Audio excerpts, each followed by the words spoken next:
magkape tayo, magtinapay tayo.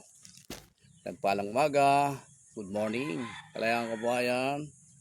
Please follow and share to my YouTube channel. Paki-like, subscribe.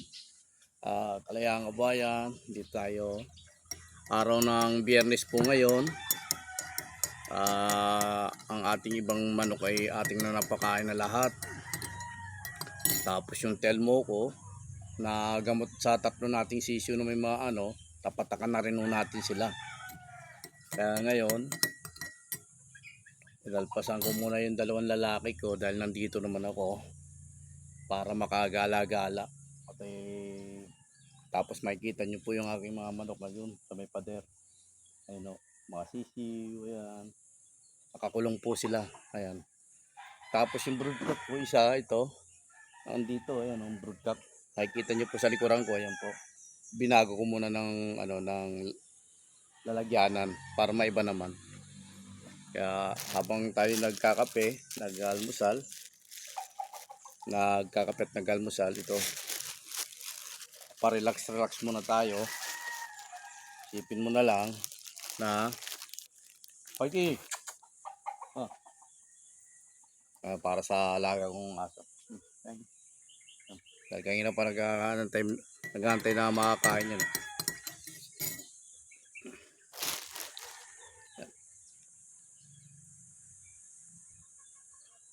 Marami tayong gagawin ngayong araw na to. Dahil mangunguha tayo ng kahoy. Pag nakakuha tayo ng kahoy, ating sisibakin para meron tayong kahapon umulan rito ng malakas. Kaya makikita mo yung lupa. Makikita nyo ang lupa talagang basang-basa dahil umulan rito kagabi.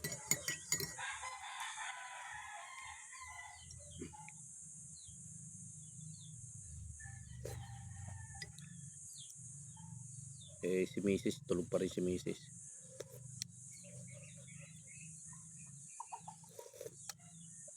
Susuman sana kami kahapon dahil umalis nga kami ni Mrs. Pumunta kami ng palengke ng silang. Wala kami nabilang balangoy. Hindi ko alam ba't walang balangoy kagabi. Bibili sana kami, magsusuman kami. Hindi nakabili. Sandali lang.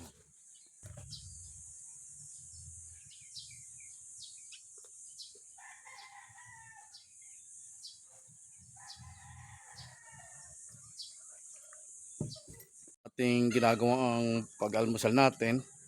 Ito na po ang ating gagawing bago.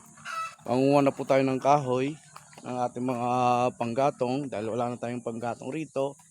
Kaya ang gagawin natin, mangunguha na po tayo ng panggatong. Ito pa yung mga yung paulan ng nyug, yung palapa ng nyug ang kukunin natin dahil napakarami po rito. Ayan po, makikita nyo po, maraming palapa ng nyug rito na hindi po nakukuha, nabubulok lang. Tayo naman, ating malaking bagay ito sa akin na nagkakahoy at hindi na ako gagamit ng gaas pang samantala dahil may mga kahoy na ako rito na magagamit. Ayan po, ang dami po rito sa paligid po ng ating bahayan. Pag hindi nakuha to, mabubulok lang po at wala naman nangangahoy rito. Samahan niyo po ako.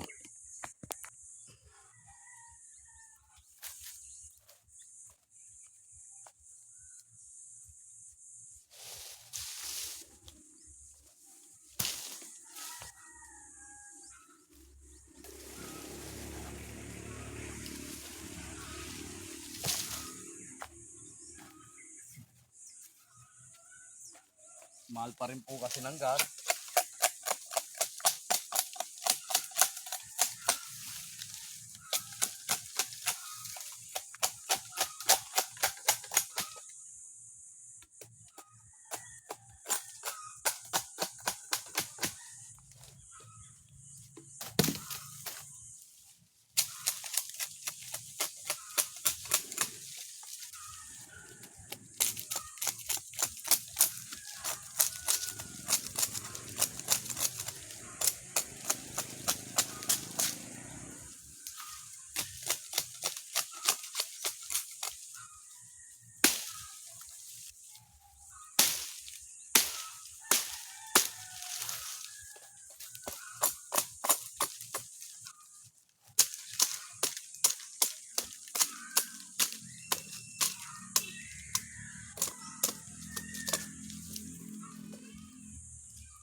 Yung iba, ang iba tamad magkahoy dahil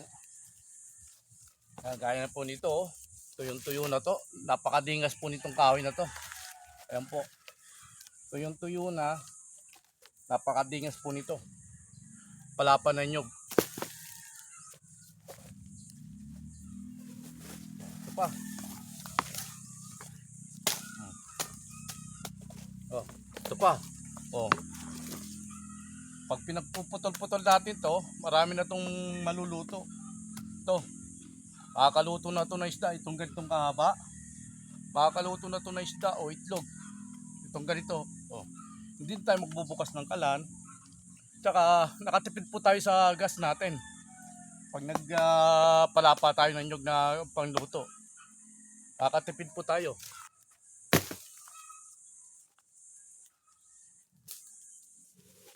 Yan, no?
Marami na tayo nakuha.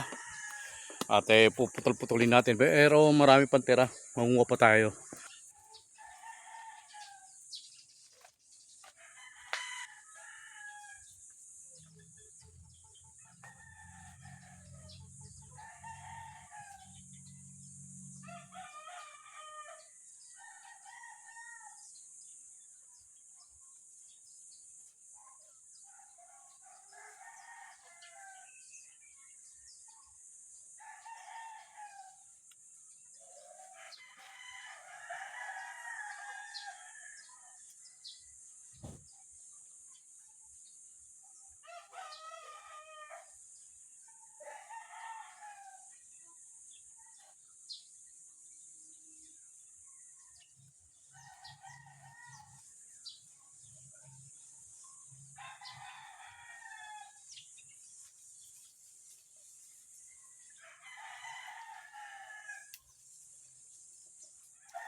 Kuha pa tayo sa iba.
Tayo sa iba naman, lipat naman tayo sa iba.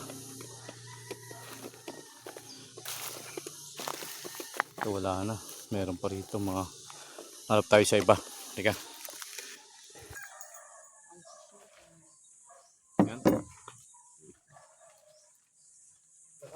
itong manok na to.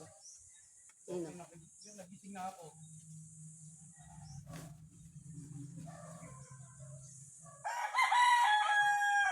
To? Ha? Oo. Sunod Sabi lang. ko ba, nawala yung manok kung ninakaw ata. Ba't yun ang nilagay? Hindi, inayos ko pa. Ano tabi yung, ano, Na?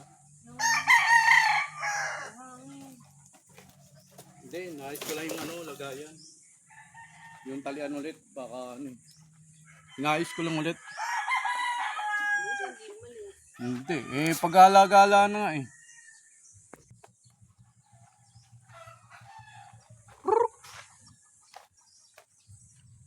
Mamalo kasi yan.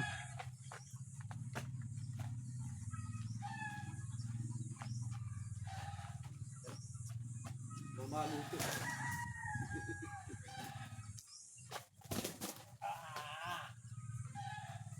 Mamalo ito pa.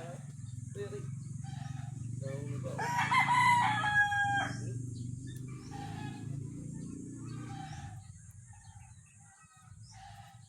Marunong ka ito eh. Hindi, paggabi, nahuhuli ka rin. Taligo na muna to. Talaga na itong brood ko, matapang ito eh.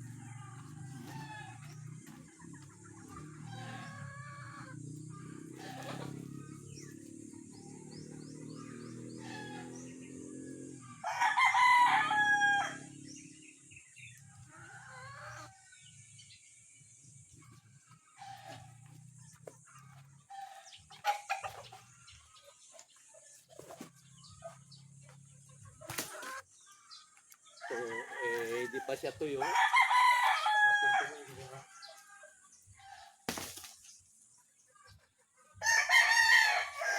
Bilad muna natin dito para matuyo. Kaya na iba.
ito, hindi pa siya tuyo. Pero mga pag nakabilad to lagi, matutuyo rin po ito. Itong palapang ng nyug na hilaw pa. Ayan po, kulay brown po. Dahil pag pinanggatong mo to, hindi po to apoy masyado. Kaya dapat talaga patutuyuin muna.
Please follow and share to my YouTube channel.